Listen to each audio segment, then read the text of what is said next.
The smoke from the mountain is worse today. A bad omen for the ritual.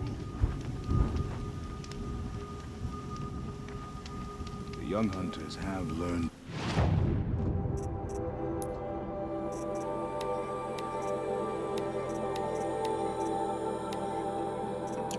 Lesson from Thunderstrom. Sometimes.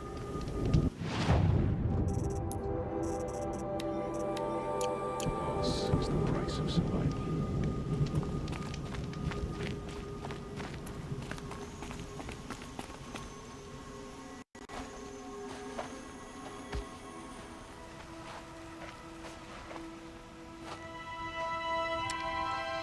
Get ready for a rare sight, Nora. Bergrand, purveyor of necessities. Most of the time, the Banuk burn their dead. But not today.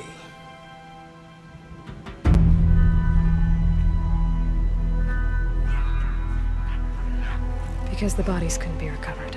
Aye, a nasty business. All their best warriors lost. So they're getting a different kind of send-off.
Grasp your grief, my hunters, and kill it!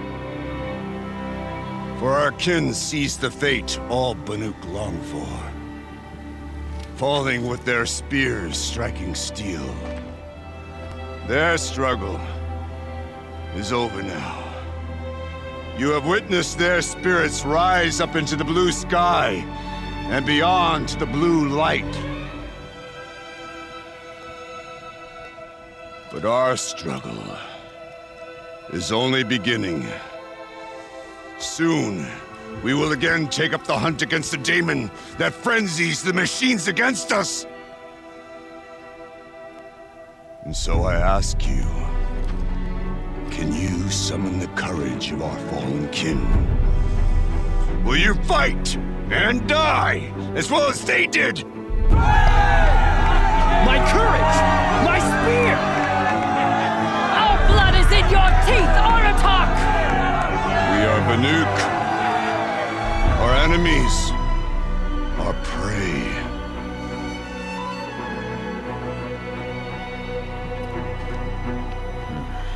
A daemon. That frenzies the machines. Machines that wiped out their best. And what do they want to do? Go back up there. Fools. A little advice, for free. Aloy. Aloy. I've been up here for 2 long winters, and I still can't make sense of the Banuk. Take this ruckus. It started with one of their shamans, Ourea, spouting on about spirits and daemons up on Thunder's drum. So they march their Warwick up there, and half of them get slaughtered by machines. When Ourea vanished, I thought the crazy might have gone with her. But no. Here's Big Aratak, gearing them up to do it all over again. What is it about the Banuk you can't make sense of? Well, everything's a test to them. A hardship to endure. A challenge to survive. Seems like they don't have much of a choice in a place like this. A land cold enough to crack teeth, filled with wild animals. You'd think they'd accept a little reasonably priced aid. Oh, believe me, I've tried to convince them. But a Banuk with nothing left to prove might just lie down and die. Is Aratak a renowned warrior around here? He's a Werik chieftain. His voice carries a lot of respect. Not that you hear much of it. Man talks about as much as a dead fish. But when he and Aurea came to town with their Werik, it drew more Banuk to this little burg than I'd ever seen. Know what else I saw, Aloy? My own little trade route, stretching all the way back to the claim. Then, he goes and leads them off to their death at the claws of angry machines. So much for my best customers. And Aurea is the one who spoke about this daemon? That's right. Told Aratak and the others that it lives up on Thunder's drum. And they believed it. But you don't.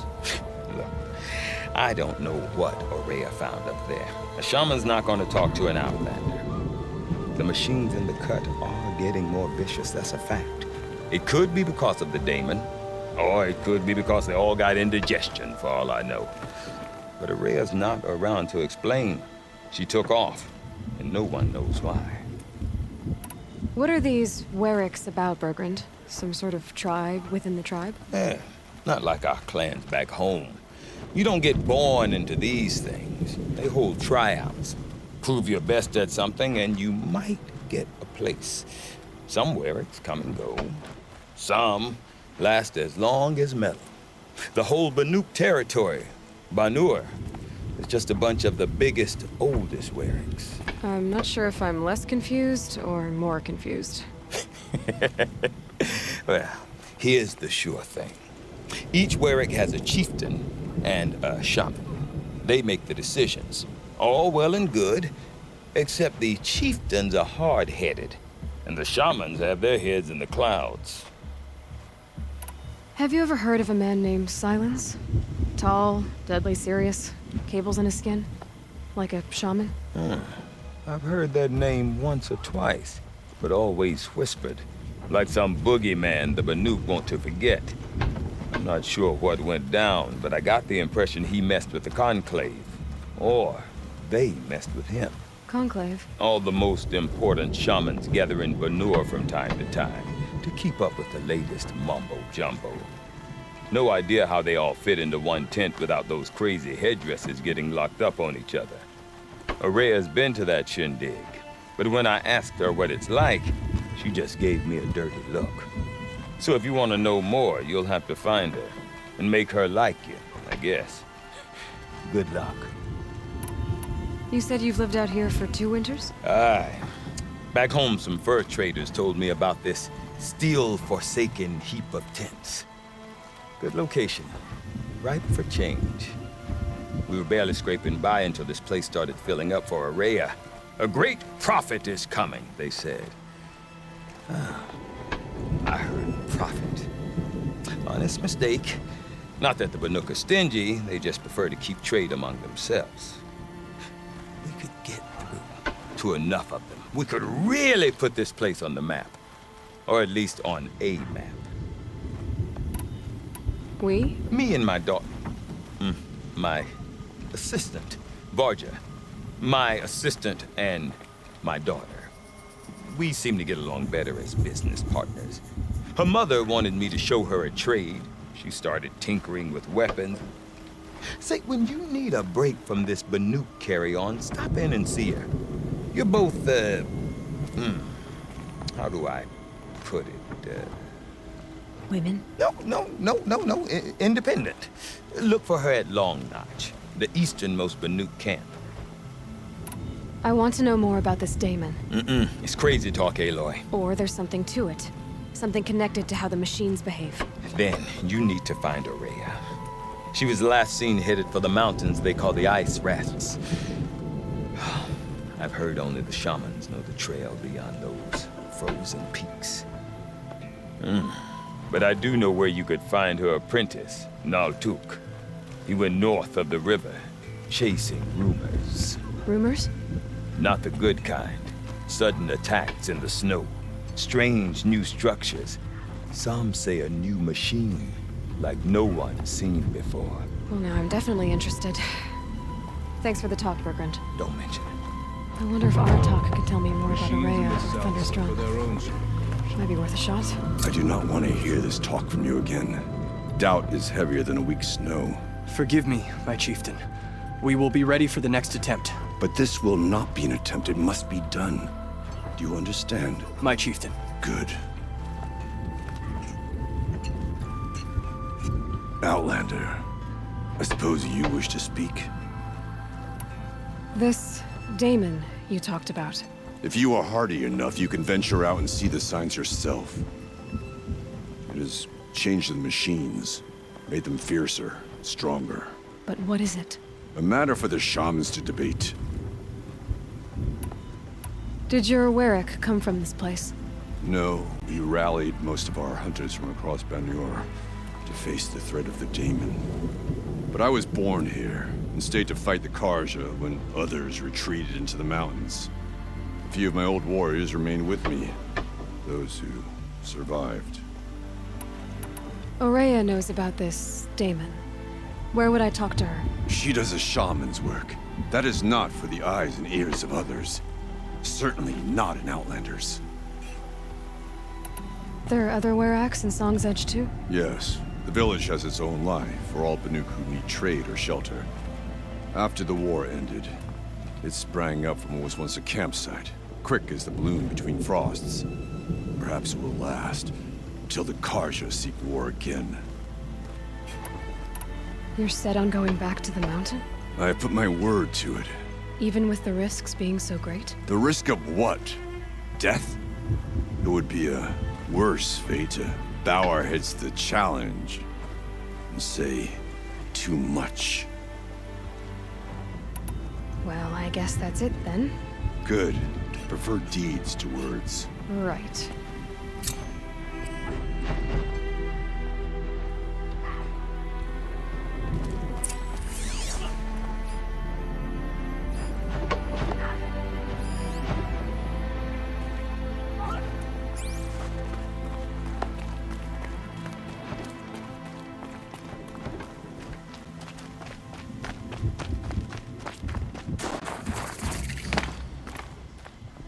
You seem sad, stranger. I heard you mention a flood? Yes. A sudden deluge, without rain or melt to explain it. I'm Laolai, the drummer of Deep Din. Or at least I was, until it disappeared under the waters. Deep Din. What's that? A hollow, carved out by the old ones. A chamber, a basin, and a musical instrument all at once. My life, my calling. I'd explain it by playing for you if I could. But its pipes are deep under the water now. So Deep Din is a place, and a musical instrument? Yes. Pipes that carry a perfect tone beneath a sonorous basin. A wondrous edifice the old ones used to carry music far and wide. During the war, my father played the pipes to rally the Banuk against the Karja. I'm the drummer now. But our battles are few and far between. Mostly I play for the joy of it. Or to remember my family. Of course, if the waters don't recede, what's the point of joy? Or remembering? So the waters came fast. One day it was dry. The next, the nearby river had risen and the entire basin was flooded. I don't understand it. There was no rain, not even any clouds, and yet the river rose higher than I'd ever seen it. And there it remains. A flood without rain. That is strange. Where is this place? I'll have a look if I'm in the area. Just northwest of here. Look all you like, but I don't see what good it'll do. The floodwaters aren't going anywhere. How does one ask a river to relent? Remember us one night. Silence by the rising waters.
We also remember the ravenous tribe, who delighted in sucking the marrow from our broken bones.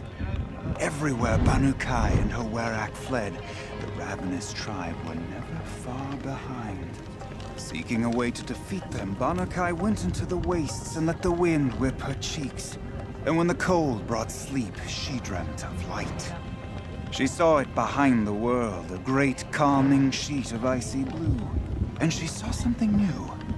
Herds of machines, each filled with the same blue light. When she woke, she knew which star to follow. She walked for many days and nights until she arrived at a temple built from sparkling ice. At the gates of the temple, she was met by the machines from her dream, who bowed to her as she entered. Inside, Banu Kai discovered the blue light bubbling from a hole in the snowy earth like a spring. "You bid me come," she said. "My people need aid. Will you provide it?" The machines whispered to Banu Kai. "We go where the light goes, for we are its chosen vessels. There is darkness in your heart. It cannot hold the light for long. Carry it to your people if you must, but the cost will be great." Banu Kai waded into the pool. The light reared like a nest of snakes and struck Banu Kai, piercing her skin, filling her up. Banu Kai did not scream, though she was in agony. Banu Kai did not collapse, though her limbs shook. She climbed from the pool and carried the light inside her. She marched toward home, and the machines marched behind her. As she walked, the light struggled to push its way out of her, but the machines were there to aid her. She sewed her body shut with their clothes.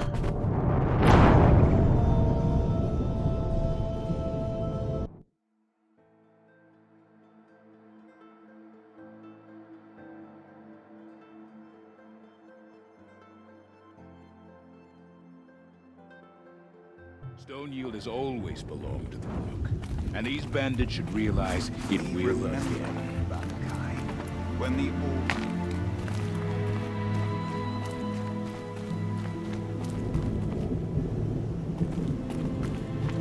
Okay, if I want to learn more about how this daemon affects the machines, I've got to find Maria. And to do that, I need to talk to her apprentice, who followed the river north.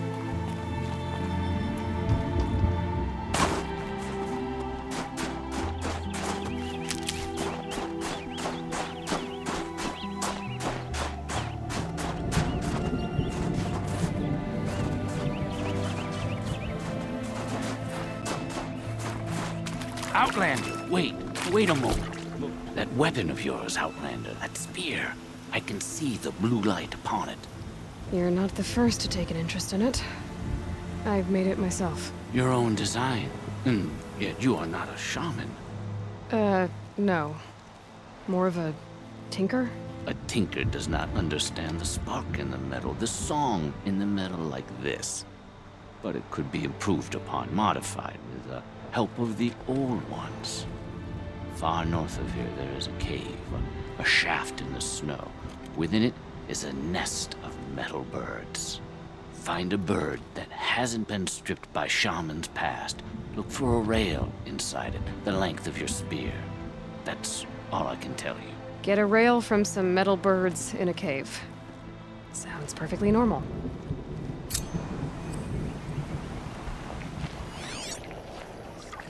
New machines, another horror visited upon us by the dream.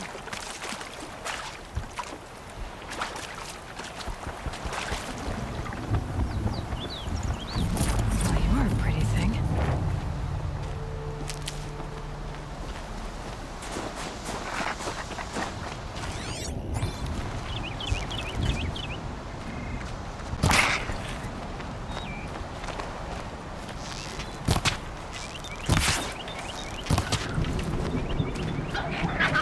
Stocking up.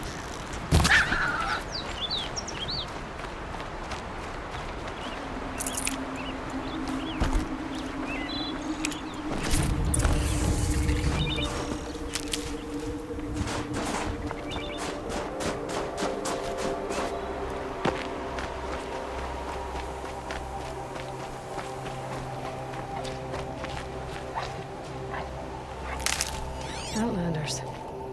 Carja Outlanders.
Interesting. Maybe they're right.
No space.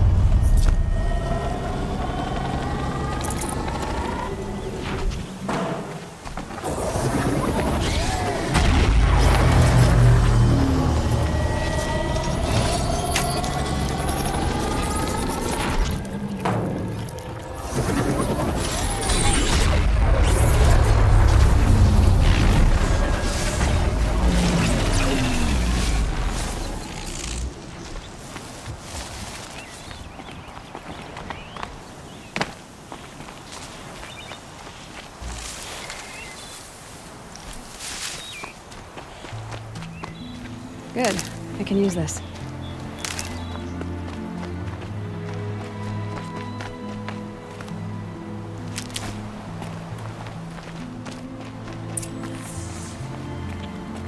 Are you Neltuk? I've been observing that tower for hours. How the daemon's light pulses through it, repairing machines. You overcame it, just like that. Kind of what I do. I'm looking for Ourea. Can you help me? She's gone where only shamans can tread. She left in search of answers from the voice in the blue light. And yet, what she truly seeks is hope. After what I just saw, you could show her that. She's in retreat beyond those mountains, the ice rasps. You'll have to walk the shaman's path to get there. You'll know you've reached the end when you come to a shrine, a great machine covered in blue gleam. Shamans who complete the path take a piece of it as reward. If you make it that far, you should too. You'll have earned it. Bergren told me you're Ourea's apprentice. In her absence, I serve the chieftain and his werak as an advisor, a scout, a speaker for the blue light. A lot of responsibilities. I don't know if I can live up to Ourea's example, but I have to try. I owe her that much. She took a chance on me. An aspiring shaman from the edge of the world. No one else would. You said something about blue gleam at the end of the shaman's path? A crystal that builds on the bodies of machines in the oldest ice. We Banuk believe it's the stuff of the blue light, frozen as it escapes their shells. You might be more interested that merchants will trade well for it. Were you with Ourea when they attacked the mountain? I wish I had been, even with all that happened. I'm no warrior, though, so she bid me wait. When Ourea and the chieftain returned, I saw them argue bitterly. I don't know what about exactly. Then she came to me, gave me my task, and left us. How do I cross this shaman's path? Go to the ice rasps. Then follow the markers through the ice caves and the waterfalls, and make the climb to the shrine. But be careful. The path is meant to be an ordeal, the final trial of a young shaman's training. And I'll find Ourea at the end of it? No. She goes further up, somewhere inside the mountain. If you see her, would you tell her, I have faith she will hear the voice again.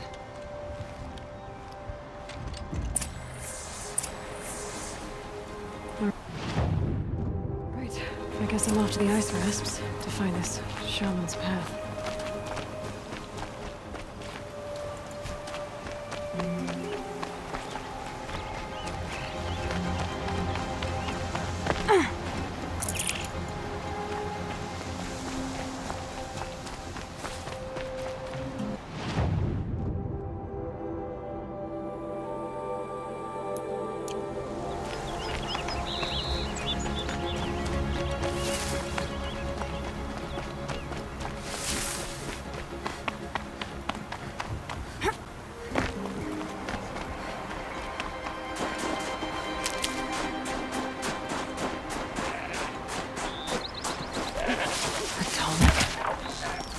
What did it take to knock one of those over?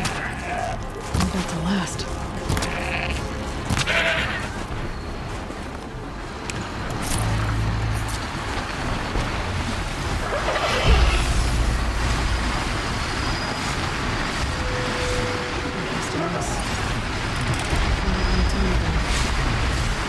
The scavengers have just gotten started.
the damage goes.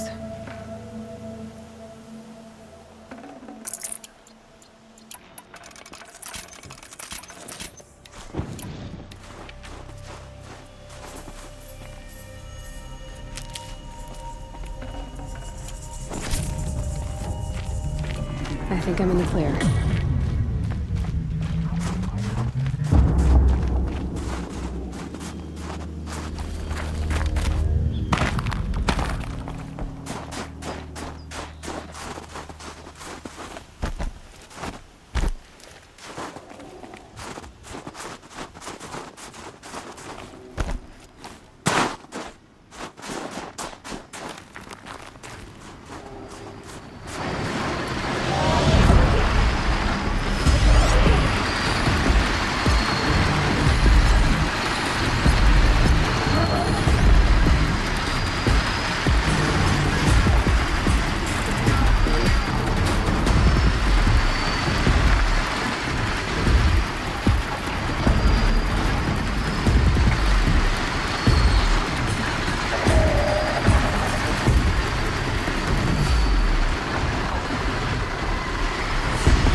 Gonna need this.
Helpful.